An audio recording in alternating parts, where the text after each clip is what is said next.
मैं उसके लिए बस जस्ट फ्रेंड की तरह था, उसके हेडफोन के रिप्लेसमेंट की तरह था। उसको सफ़र में कोई टाइम काटने को बात करने वाला चाहिए था। मुझ में कोई ऐसा उसको इंटरेस्ट नहीं था, पर उससे बस हाय हेलो वाली तो मेरी बात ही नहीं होती थी। मुझे ऐसा लगता था कि वो अपनी पर्सनल बातें मुझसे शेयर करती थी। मैं फिर जस्ट फ्रेंड वाला रिलेशन उसको कैसे मान लेता, पर वो तो बस जस्ट फ्रेंड की रट लगाए रखती थी। मैं भी अपने दिल से रोज़ कहता था कि उसको फ्रेंड की नज़र से देखा कर, लेकिन उसकी हंसी इतनी कातिल थी कि दिल से सिर्फ एक ही जवाब आता था, ब्रो इट्स इम्पॉसिबल। वो जब आती थी तो उसके चेहरे के ग्लो से मेरा चेहरा ग्लो करने लगता था। वो पूरे दिन न जाने इतनी फ्रेश कैसे रहती थी। उसकी वजह से मैं भी ताज़ा दिखने लगा था। वो क्लास में बैठती तो अपने फ्रेंड के साथ थी, पर मैं अपने क्रश के साथ बैठता था। मेरा दिल अंदर ही अंदर मचलता रहता था और उसको कोई फ़र्क ही नहीं पड़ता था। मेरी एज के लड़कों को तो वो भैया कहकर बुलाती थी। मैं भी उससे उतना ही 1 साल बड़ा था। फिर मुझे मेरे नाम लेकर क्यों पुकारती थी, लेकिन मैं फ्रेंड के टैग से खुश नहीं था। पहली बार कोई लड़की मेरे पास आई थी तो मुझे लगा कि ये मौका था। थोड़ी ज़्यादा हिम्मत करके मैंने थोड़ा हेल्दी वाला फ्लर्ट करना शुरू कर दिया। सोचो क्या हुआ होगा। दरअसल वो गुस्सा भी नहीं हुई, उसे अजीब भी नहीं लगा। मेरा सोचना था कि ये फार्मूला तो काम कर गए।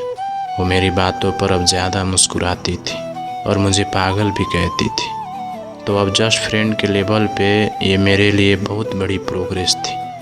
मैं चाहता था कि वो भी मेरे लिए वही फील करे जो अभी मैं उसके लिए फील करता हूँ। मेरे भगवान, मेरी बस इतनी सी तो विश थी।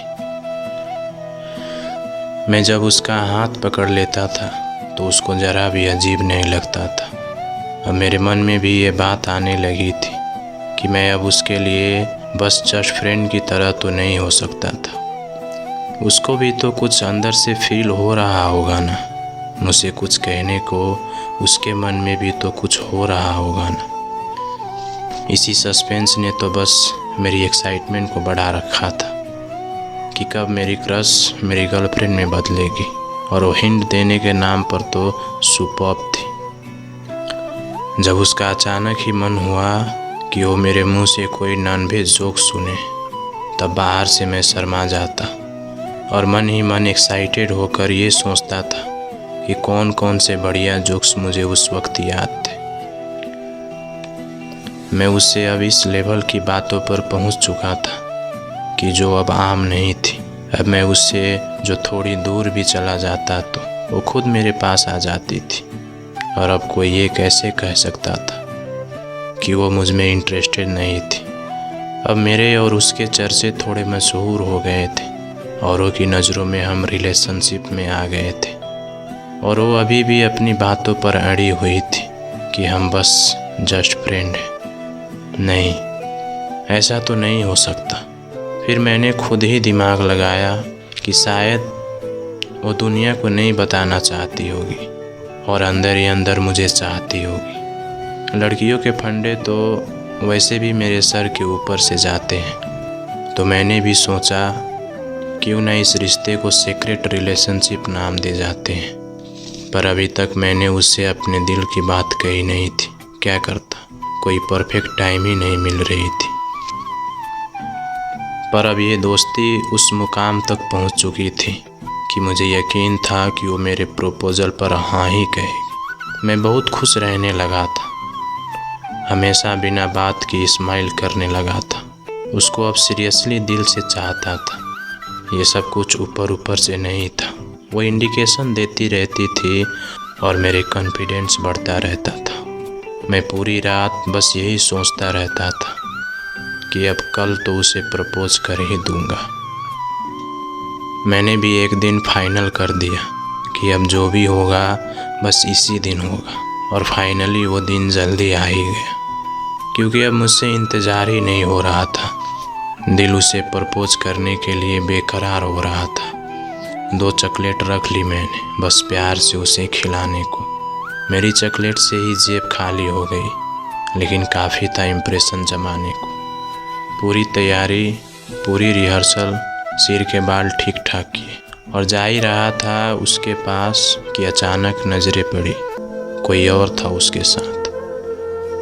दीवार के उस कोने में खड़े थे जहाँ जगह भी नहीं थी 2 लोगों के खड़े होने की। ये देखकर मेरा दिल थोड़ा सा उदास हुआ, लेकिन मैंने अपने दिल को समझाया कि वो कोई दोस्त भी तो हो सकता है, इतनी क्या जल्दी है टूटने की।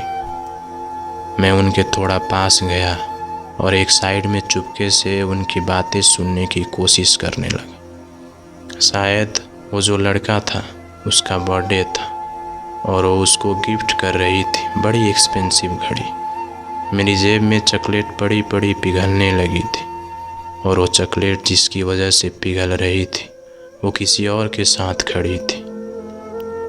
उनकी बातें सुनकर लग रहा था कि वो बस दोस्त तो नहीं हो सकते, क्योंकि उनकी सारी बातें रोमांटिक टाइप की और बेबी बेबी करके हो रही थी। आंखों में आंसू लिए मैं वहाँ से चला गया, क्योंकि वो तो उसे गले मिलने में बिजी थी। चॉकलेट कब पिघल कर पानी हो गई पता ही नहीं चला। मुझे बस इतना मालूम था कि अब मुझे उससे अट्रैक्शन नहीं प्यार हो गया था। सेट लाइफ अपसेट हो गई, लाइफ थोड़ी सी वेट हो गई। वो इतना क्लोज होकर मुझसे किसी और से सेट हो गई। पहली बार इतनी खुशी की वजह मेरी ज़िंदगी में आने वाली थी, पर किस्मत ही मेरी ऐसी निकली कि ये भी सबकी तरह कमिटेड निकली। उसने इंडिकेशन भी तो इतने दिए कि जैसे मुझ में इंटरेस्टेड थी, और वो गलती भी तो उसकी थी कि उसने कभी बताया नहीं कि वो कमिटेड थी। मेरी जो भी थोड़ी बहुत एक्साइटमेंट थी आज उन सब का एंड हो गया था। मैं उसका सिर्फ दोस्त था ना, अब सिर्फ दोस्त बनकर ही रह गया था।